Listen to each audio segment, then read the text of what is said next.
Vous pouvez vivre 3 jours sans pain, sans poésie, jamais. Charles Baudelaire, Curiosité esthétique. Que m'inspire, vous pouvez vivre 3 jours sans pain, sans poésie, jamais. Bon, c'est un accord évidemment total pour cette idée, cette volonté, ce désir, cette vibration qui consiste à laisser entendre que si on n'a pas de poésie, on survit. Donc la question de la nourriture terrestre, elle est essentielle assurément, mais elle est essentielle à la survie. Mais ce qui nous fait, elle est essentielle à la conduite de nos journées. Mais ce qui nous élève, ce qui nous porte, hein, c'est notre nourriture spirituelle, ce qui nous fait nous lever le matin avec enthousiasme, avec joie, avec l'espoir d'une surprise, c'est la poésie du monde, la poésie des objets, la poésie des rencontres. Donc oui, 1000 fois d'accord avec Baudelaire, comment ne pas l'être.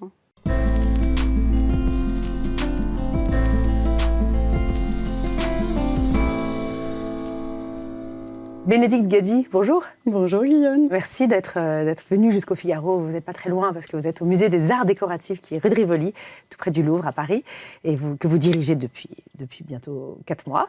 Et vous êtes arrivée pour me raconter dans quelle mesure le musée est aujourd'hui un espace central pour le déploiement de notre civilisation, d'une culture. Voilà, comment le musée reste un lieu, en toute simplicité. Je voudrais vous présenter rapidement. Vous êtes la 4e enfant d'une fratrie de 5. Vous êtes née à Cahors, dans le Lot. Vous avez une mère pédiatre et un père bijoutier. Et vous grandissez avec de grands succès académiques. Vous rentrez à Sciences Po. Et là, vous êtes saisie par la beauté à Rome, la beauté de l'art, du baroque. Et vous vous réorientez et vous devenez conservatrice du patrimoine.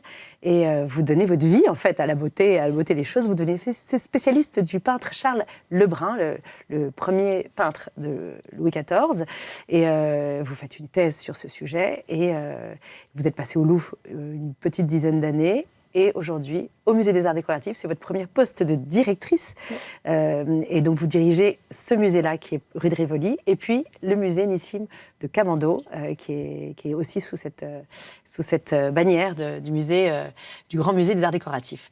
Une question. Vous savez que dans notre émission, on a d'abord un petit questionnaire un peu inconfortable pour vous mettre à l'aise.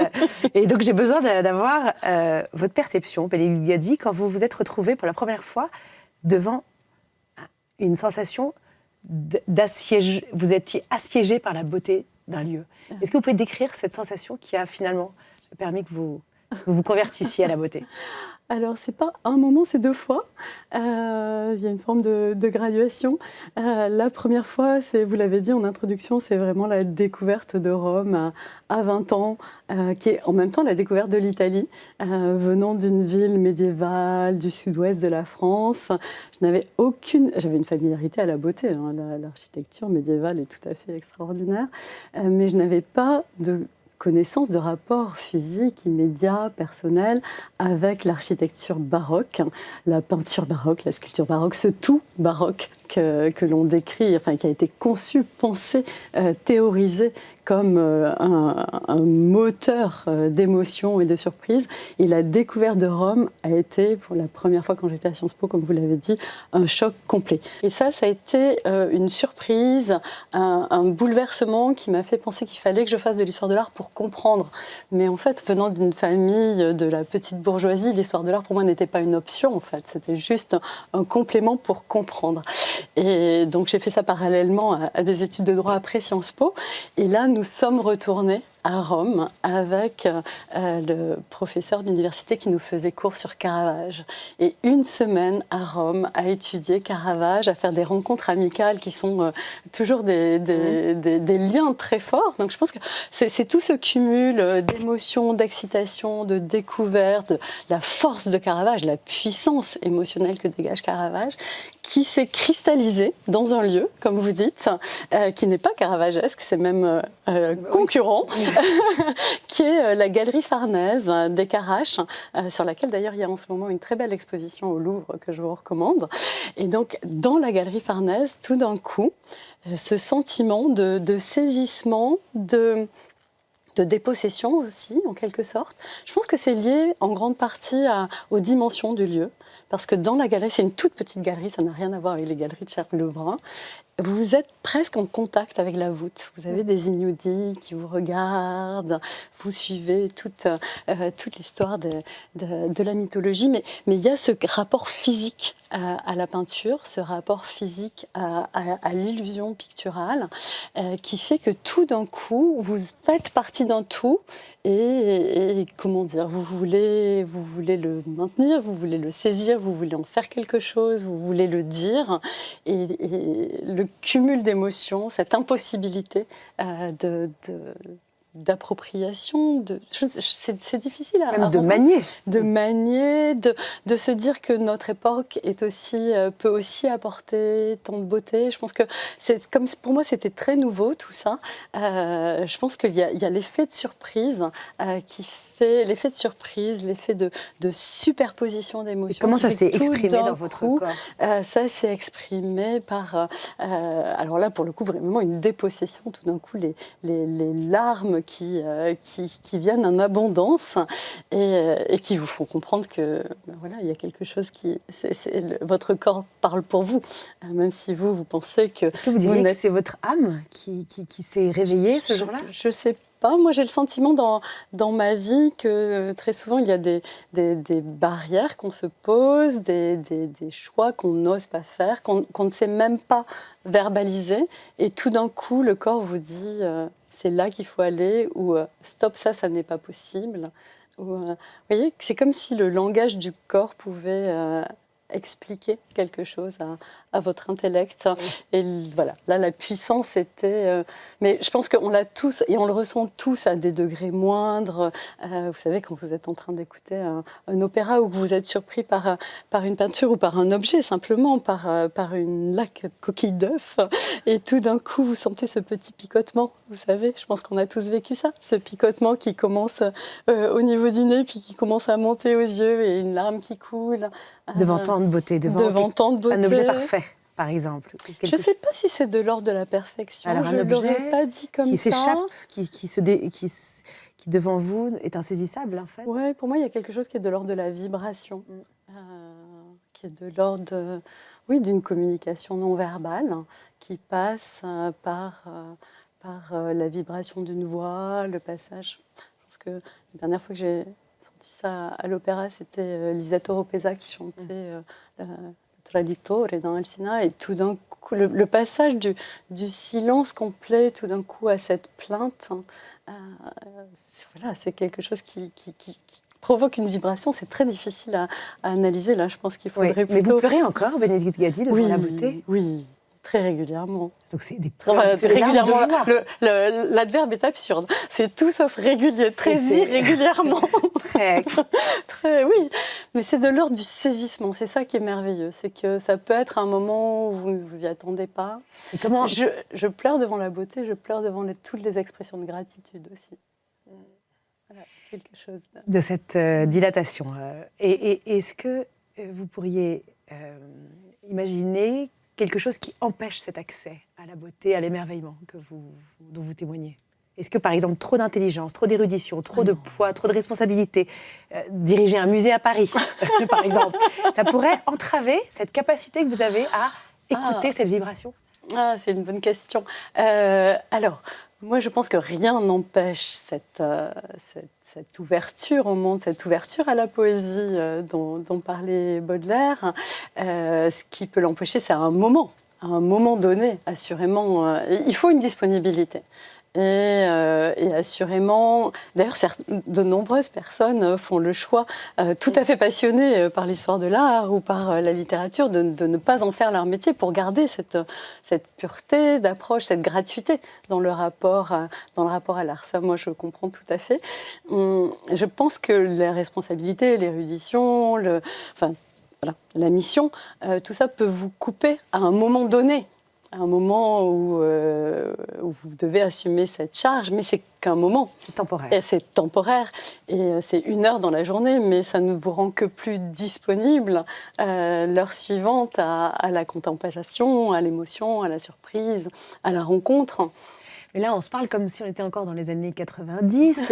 Il y a quand même quelque chose qui vibre en permanence dans un sac à main. Au moment où vous êtes face à cette galerie Farnèse, devant ce bel objet laqué à la coquille d'œuf. Voilà. Et comment est-ce qu'on arrive à arracher cet espace de consacrer un peu un sanctuaire à la contemplation quand on s'appelle Bénédicte Gady et qu'on dirige un musée? Quand on s'appelle Bénédicte Gady, comme tout le monde, on a la chance de pouvoir s'abstraire le week-end ou prendre un moment seul dans les galeries. Je pense qu'il y a une... C'est difficile. Vous posez des questions toujours difficiles, Guillaume. Je pense effectivement qu'il faut un moment de pause pour être réceptif. C'est pas au moment où vous faites une visite guidée ou une visite pour des mécènes que l'émotion va vous saisir, parce que là, vous êtes en action. C'est un moment où il faut sortir de l'action. Voilà, je pense que c'est le moment où on sort de l'action, où on peut être plus sensible à cette émotion. Ce qui ne veut pas dire que dans l'action, vous n'êtes pas sensible à la beauté. Mais c'est une beauté plus analysée, qui ne passe pas forcément par les sens. On va parler de ça parce que le musée est un lieu, un espace pour les sens. Vous allez nous raconter ça. Merci, venez avec nous.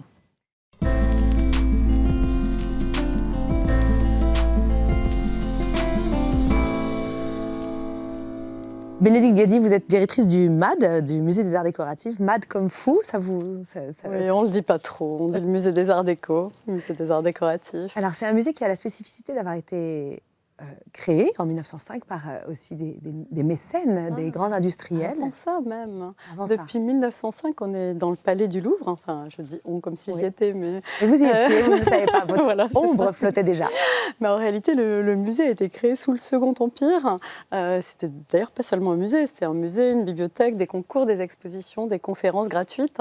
Donc ces 5 piliers d'un Louvre de l'industrie, c'était un peu l'idée, de créer une institution pour les ouvriers, les artisans, pour les former au bon goût, à l'image des productions anciennes et contemporaines. Et il a été créé effectivement, non pas par des mécènes, enfin tout le monde était mécène en quelque sorte, mais ce qui caractérise les fondateurs, c'est que ce sont des industriels, ce sont des artisans, ce sont des collectionneurs, ce sont aussi des hommes d'État, et tous ces gens-là se sont mis ensemble pour se dire, à l'heure de l'industrialisation, il y a un vrai risque à la fois que la connaissance se perde, que le goût se perde, le goût des créateurs comme le goût du public, et que la notion de création disparaisse dans les objets industriels. Donc ça a été aussi créé pour rendre hommage aux créateurs, aux dessinateurs industriels. Et c'est seulement en 1905, donc je reviens à votre date. À mon erreur? Non, pas du tout, c'est pas une erreur, c'est pas du tout une erreur. Non, c'est tout à fait une date fondatrice. En 1905, l'État donne à cette association, puisque le musée est né comme une association, ça s'appelait l'Union centrale des arts décoratifs. D'abord Union centrale des beaux-arts appliqués à l'industrie, les noms disent beaucoup de l'esprit du temps, puis Union centrale des arts décoratifs. En 1905, l'État lui confie ses bâtiments, donc l'aile de Fuel et le pavillon de Marsan, en échange de quoi le musée donne à l'État ses collections. Et donc on vit toujours sous ce régime-là. Nous sommes une association, avec quelques fonctionnaires détachés, ce qui est mon cas, une association qui gère des collections nationales, dans un palais national. Et donc, votre fonds est constitué de 1,5 million d'objets. Oui, absolument. Dans lequel vous naviguez pour essayer de construire des expositions, mais c'est une richesse inouïe. Et c'est sous les locaux de la rue de Rivoli que sont gardées vos collections? Alors, sous les locaux de la rue de Rivoli, on ne garde pas vraiment les collections, heureusement d'ailleurs, parce que c'est une zone inondable. Donc on a réussi, comme le Louvre voisin d'ailleurs, à envoyer toutes les collections plutôt dans des réserves externalisées ou dans les hauteurs du bâtiment pour les collections sur papier qui prennent moins de place. Mais on a bien des pièces sous la rue de Rivoli et surtout sous le jardin du Carrousel, où nous avons les ateliers de restauration et de mannequinage. Donc c'est des endroits absolument merveilleux. Donc c'est au cœur de Paris, mais c'est un endroit où le savoir-faire continue à progresser. Oui, parce qu'on a la chance d'avoir des restauratrices et des restaurateurs à demeure, ce qui est vraiment une exception dans le panorama muséal, et c'est merveilleux.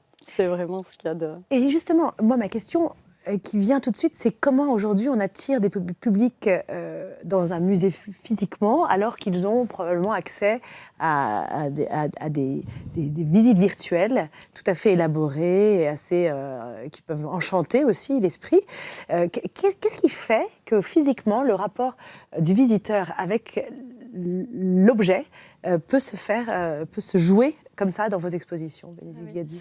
Alors, moi, j'ai vraiment le sentiment que, particulièrement les jeunes générations qui sont souvent derrière leur écran, plus encore que les anciennes générations, encore que ça mérite une étude sociologique, viennent au musée pour avoir ce contact direct, cette émotion, on parlait tout à l'heure d'émotion, mais aussi cette compréhension, cette approche sensorielle de l'objet et d'un discours qui ne se fait pas du tout selon les mêmes termes. Donc, on voit bien, c'est très intéressant d'ailleurs, il y a une thèse de doctorat en cours sur les jeunes générations et la pratique numérique dans les musées.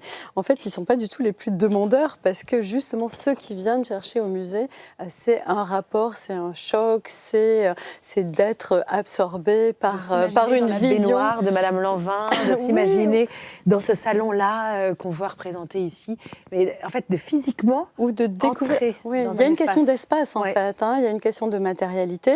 Vous ne voyez pas pareil. Parfois, vous voyez mieux sur écran parce que vous pouvez rentrer évidemment dans une vision macroscopique, mais en fait, votre appréhension est totalement différente. Et surtout, dans un musée, vous pouvez être totalement englobé dans l'esprit d'un créateur ou dans l'esprit d'un directeur artistique. Si vous allez aujourd'hui voir l'exposition Poiret aux Arts Déco, donc non seulement vous découvrez Poiret mieux que vous ne le verriez dans un livre ou sur écran, mais vous le voyez à travers la vision d'une designeuse graphique qui est Annette Lentz et qui en donne une version complètement vitaminée, avec des couleurs très, très joyeuses, à telle enseigne que quand elle nous a proposé le projet, on s'est dit, oh là là, mais est-ce que ça ne va pas écraser les teintes de Poiret? Et finalement, c'est suffisamment pensé subtilement pour que ça les mette en valeur. Mais ce qui veut dire qu'une exposition Poiret au Musée des Arts Décoratifs n'a rien à voir avec ce que serait une exposition Poiret dans un autre musée. Et donc, je pense que les visiteurs, ils viennent aussi chercher un regard qui est tout à fait informé par un type de musée. Et c'est pour ça que la recherche académique, il est très rare qu'une historienne d'art prenne la tête d'un musée. Finalement, l'appareil académique que vous maniez, justement, par exemple, votre fréquentation de longue haleine toutes ces années, de grands artistes, comme on parlait de Charles Lebrun, mais c'est vrai que vous êtes allé très loin dans la connaissance d'un certain type d'artistes. Est-ce que ça vous rend plus libre vis-à-vis, par exemple, des personnes qui vont... des mécènes qui finalement financent ces expositions, parce que vous n'avez pas un denier public pour financer ces expositions, donc vous vous reposez sur des grandes maisons de couture, des grandes maisons d'horlogerie qui financent et qui mécènent vos expositions. Oui, alors effectivement, on reçoit des subsides publics, mais qui ne portent que sur l'investissement et qui nous servent à payer une grande partie des salaires, pas la totalité, mais effectivement tout ce qui est acquisition, restauration, exposition, c'est entièrement sur fonds propres, donc sur mécénat, mais aussi il y a un travail énorme d'aller convaincre. Oui, mais qui est le lot de la plupart des musées. Alors c'est vrai que chez nous, c'est particulièrement fort à cause de cette répartition budgétaire. C'est très fort aussi parce que, comme vous l'avez très justement dit en introduction, c'est notre histoire. Donc nous, on a été en quelque sorte créés par des mécènes, donc ça vient très, très naturellement. Je pense que quel que soit le parcours académique, ce qui est merveilleux et ce qu'il faut promouvoir dans le rapport avec les mécènes et les partenaires, c'est un accord sur le fond. C'est-à-dire que nous, on a l'habitude parce qu'encore une fois, c'est notre histoire depuis 160 ans, on a l'habitude de penser nos projets en lien avec l'industrie, le commerce, avec l'art de vivre. On est un musée de l'art de vivre, on est un musée de l'excellence académique assurément, mais surtout des savoir-faire au quotidien. Et donc c'est une relation qui est très fructueuse, qui est très heureuse. Là, par exemple, pour l'exposition 1925 sur l'Art déco, on voulait absolument, puisque encore une fois, on a été créé pour que les collections servent de modèle à la création contemporaine. Notre question, c'était qu'est-ce que c'est que l'art déco, évidemment. Il n'y a pas un art déco, il y a plein de façons de voir l'art déco. Donc c'est pour ça qu'on a une exposition très profuse qui montre toutes ces diversités de visions. Notamment l'Orient Express. Mais on voulait aussi se poser la question et proposer aux visiteurs la question suivante: quelle est la résonance de l'art déco aujourd'hui? Qui est-ce qui regarde l'art déco? Et c'est pour ça qu'on a donné à la fois une carte blanche à Jacques Grange, qui est ce décorateur qui a remis l'art déco à l'honneur dans les années 70 d'une manière très originale, qui était de le confronter à des pièces contemporaines. Il pouvait mettre une pièce art déco à côté d'une pièce de Lalanne. Et en fait, donc il a rendu à l'art déco toute sa modernité dans les années 70 jusqu'à aujourd'hui. Ça a créé, comme Peter Merino aux États-Unis, ça a créé vraiment un nouveau goût, un nouveau regard. En fait, chaque génération porte un regard sur les périodes anciennes. Et on a voulu donner aussi une carte blanche à Maxime Danjac. Et donc, on est allé avec Anne Monnier, la commissaire de l'exposition, dans les bureaux, dans l'atelier de Maxime Danjac en janvier dernier. Oui, c'est une affaire récente, ce grand projet de l'art déco. Il faut le dire à nos téléspectateurs, mais c'est une reconstitution de l'Orient Express dans la précision de l'exécution de chaque objet, la façon dont Maxime Danjac a repensé vraiment l'univers de 1925 en version moderne, mais complètement, il a remis 30 savoir-faire à l'honneur. C'est vraiment un défi absolument logistique incroyable. C'est vraiment un jeu de balancier entre ce qu'était la Compagnie internationale des wagons-lits dans les années 20 et 30 et ce que Maxime Danjac, comme directeur artistique de l'Orient Express, en fait aujourd'hui. Et on a eu la chance de pouvoir exposer, c'est ce que nous a dit Maxime quand on l'a rencontré en janvier, il a dit mais les maquettes seront prêtes. Et donc ce sont les maquettes même du futur train qui sont présentées dans l'exposition, le bar, le restaurant et la suite. Et c'était merveilleux parce que Maxime Danjac est vraiment un artiste, un architecte, décorateur qui se passionne à la fois pour la période et qui connaît parfaitement notre musée. Je crois son musée de cœur et donc de prédilection. Enfin, il a souvent dit qu'il était très honoré en fait de pouvoir investir comme ça la nef et dialoguer en fait avec ses prédécesseurs, puisqu'on joue vraiment toujours de cette confrontation avec une pièce de Lalique, avec voilà. Donc il y a et par ailleurs c'était un sacré défi technique que de montrer ces. Oui. Et un défi réussi parce que là, il y a vraiment une influence très importante. C'est vraiment une réussite. Il y a une curiosité en fait sur qu'est-ce que c'est que le luxe aujourd'hui, comment est-ce qu'on réinterprète. Qu'est-ce que la relation, vous arriveriez, Bénédicte Gady, à expliquer la relation très étroite qui s'est tissée au fil des années entre les Français et le luxe? C'est une affaire qui remonte peut-être à Colbert, on pourrait dire, avec cette idée que le luxe est aussi une affaire de représentation de l'État, d'incarnation de la grandeur de l'État. C'est aussi l'histoire des Français avec la notion de grandeur. Et ce que j'aime beaucoup dans cette pérennité, dans le projet de Colbert comme dans... en toute humilité, la présence de l'Orient Express aujourd'hui dans la nef des Arts Déco, c'est de se dire que, en fait, peut-être peu de personnes sont les destinataires directs de ce luxe. Évidemment, Versailles est d'abord pour le roi Soleil, mais tout un chacun pouvait entrer à Versailles. Il suffisait qu'il mette un chapeau et loue une épée, et il pouvait entrer à Versailles. Et aujourd'hui... Dans les jardins ou dans le château ? Dans le château aussi. Et aujourd'hui, évidemment, ni vous, ni moi, ni les 5000 visiteurs qui viennent chaque jour regarder l'Orient Express n'auront a priori la chance de voyager dans l'Orient Express. Mais là, grâce à la vertu du musée, grâce à la vertu de l'exposition, en fait, ce luxe est un bien commun. Ce sera un bien commun pour les futures générations, c'est évident, puisqu'à un moment, ce sera muséifié.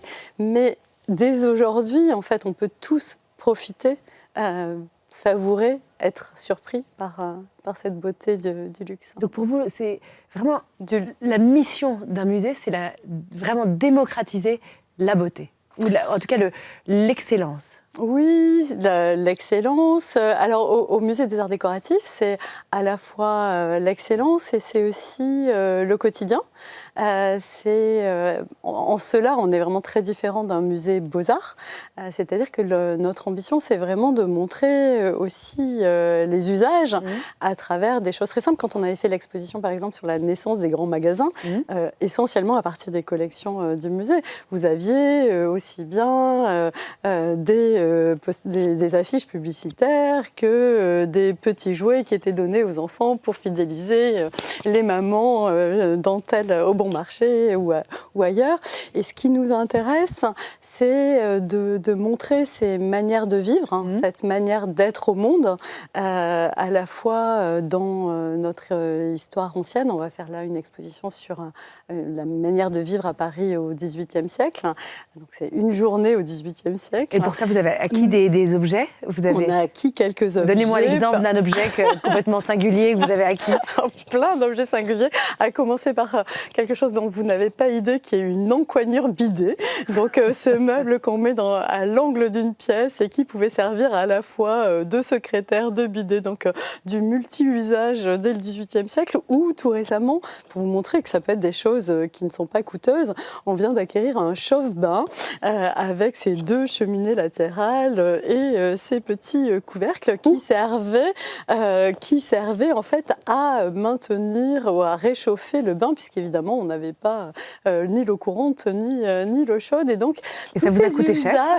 450 €, c'est vraiment rien, mais c'est très... Et on cherche une niche de chien, et on cherche 2-3 choses. Mais voilà, ce qui nous intéresse, c'est de pouvoir montrer, encore une fois, aussi bien dans le Paris du XVIIIe siècle qu'en Thaïlande du temps de la reine Sirikit, de montrer des usages différents et une forme de cohérence d'une société et de goût pour les savoir-faire et les pratiques.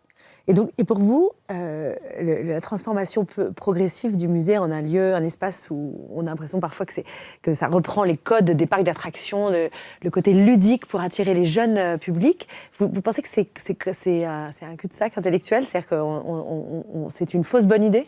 Alors nous, on n'a pas envie de faire de ce type d'immersif-là, on va dire, mais en revanche, on ne s'interdit pas par exemple, pour la nuit des musées, les conservateurs avaient choisi de présenter au public, et c'était des discussions, et ils l'avaient fait sous un aspect assez ludique, de présenter au public des objets dont on aurait perdu aujourd'hui la compréhension de l'usage. Et donc le thème, c'était à quoi ça sert, et donc c'était présenté d'une manière ludique, mais avec des interactions humaines, avec des vraies questions. Donc s'il s'agit de trouver au musée la même chose qu'on trouve dans un cinéma ou un parc d'attractions, voilà, c'est pas notre mission première, c'est pas ce vers quoi on veut aller, ça risque de détourner, enfin. De l'essentiel, oui. Merci beaucoup, Bénédicte Gady, pour cette explication et pour d'avoir vraiment expliqué votre métier et l'ambition de ce grand musée des arts décoratifs qui est à Paris et qui actuellement présente Paul Poiret, et puis 1925, Art déco, et une jeune photographe, Guénelle de Carbonnières. Merci, Bénédicte Gady.